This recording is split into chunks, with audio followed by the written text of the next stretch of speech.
कांग्रेस भारत जोड़ो यात्रा के बाद अब हाथ से हाथ जोड़ो अभियान शुरू करने जा रही है। इसका लोगो भी जारी कर दिया गया है।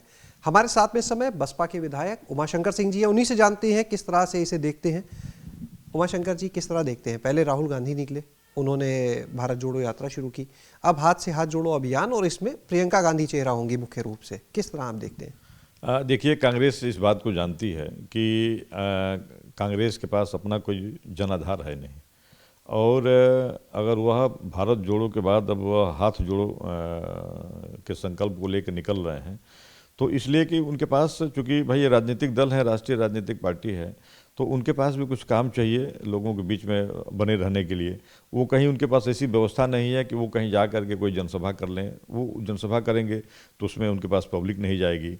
तो इसमें तो एक, हम मान लीजिए जिस तरह से वो रोड मार्च करते हैं, तो ये तो कुछ लोगों को जो पर्टिकुलर, जो पहले दिन से लोग, जितने लोग जुड़ते हैं, वही लास्ट तक पूरे उनके कार्यक्रम में शामिल होते हैं। नए नए जगहों पे उत्सुकता बस कुछ लोग जुड़ जाते हैं।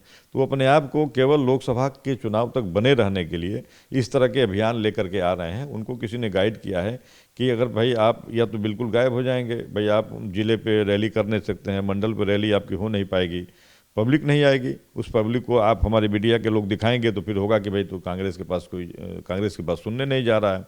देखने तो मान लीजिए लोग जा रहे हैं कि देखें भाई राहुल जी मतलब कैसे भारत जोड़ो क्या है, तो वही सारे लोग चेहरे दिख रहे हैं। हम लोग मीडिया के माध्यम से आपको देख रहे हैं, तो पर्टिकुलर तो सारे चेहरे तो वो एक ही चेहरे लगातार दिख रहे हैं, वही चेहरे फिर हाथ जोड़ो में दिखेंगे।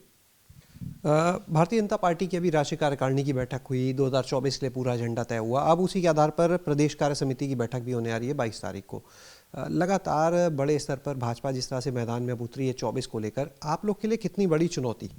नहीं, देखिए, सारे राजनीतिक दल अपने अपने एजेंडे को स्थापित करने के लिए लगे हुए हैं, और सब लोग अपने अपने संगठन का विस्तार कर रहे हैं। हाँ, ये जरूर है कि बहुजन समाज पार्टी की जो लोकप्रियता है, जनाधार बढ़ा है, और तमाम जगहों से रिपोर्ट आने लगी। तमाम लोग अन्य दलों को छोड़ के बहुजन समाज पार्टी में आने के लिए उत्सुक हैं।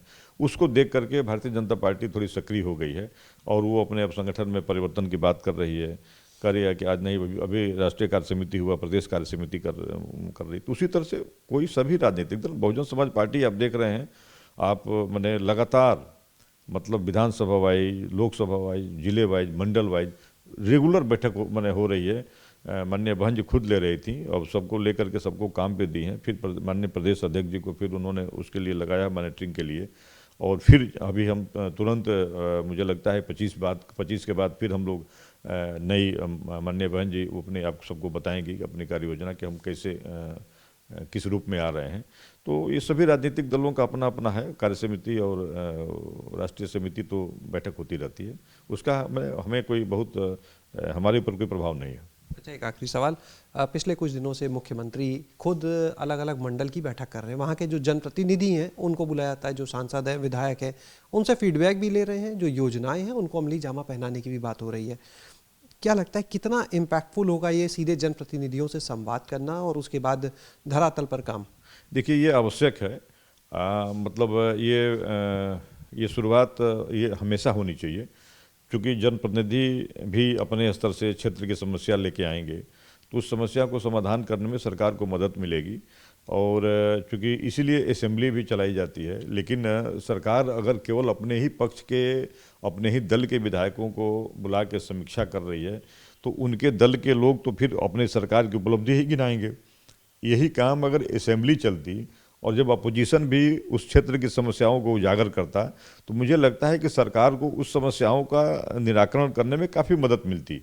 या अपोजिशन के लोगों से भी अगर संवाद बनाते, तो सरकार को उन समस्याओं के निदान में काफ़ी सहूलियत होती, और उसकी क्रेडिट सरकार को ही मिलती।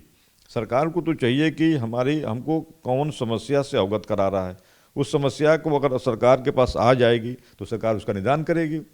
तो हमारे यहाँ असेंबली तो अब देख ही रहे हैं, असेंबली बिल्कुल एक तरह से एक दिन की असेंबली चल रही है।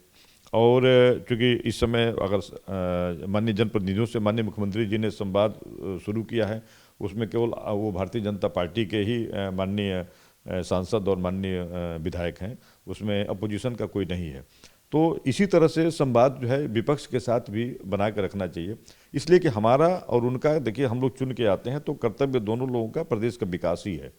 हम भी आएंगे, हम भले अपोजिशन से हैं, लेकिन हम अगर रसना क्षेत्र के अपने विधानसभा क्षेत्र की विकास की बात करेंगे तो वो भी उत्तर प्रदेश का एक हिस्सा है और उसको सरकार विकास करके सरकार उस उपलब्धि को गिना सकती है, सरकार उसकी उपलब्धि ले सकती है कि हमने यहाँ पे ये काम किया। लेकिन जब वहाँ की कमी जानेंगे तब तो जो उनके सत्ता दल के ही विधायक अगर केवल आएंगे तो वो तो हो सकता है इस बात के लिए भी डरेंगे कि हम अगर कोई ऐसी बात कहते हैं, कोई समस्या बताएं तो कहीं हो सकता है सत्ता दल के लोग नाराज ना हो जाएं, तो वो तो बस वही बात करेंगे जो सरकार को अच्छा लगेगा। तो मुझे लगता है कि विपक्ष से भी संवाद बना करके इन समस्याओं का निराकरण होना चाहिए, ये अच्छी पहल है। बहुत बहुत शुक्रिया। तो ये थे हमारे साथ में उमाशंकर जी, जिन्होंने कांग्रेस के मुद्दे पर कहा कि कांग्रेस अपना जनाधार खो चुकी है, अगर वो सभाएं करे तो लोग नहीं आते, इसीलिए इस तरह के अभियान चला रहे हैं, लेकिन कोई फर्क नहीं पड़ता।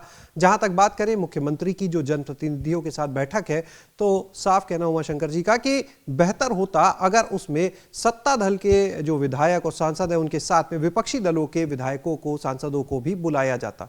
कैमरा सहयोगी राजू के साथ शैलेश अरोरा, एबीपी गंगा, लखनऊ।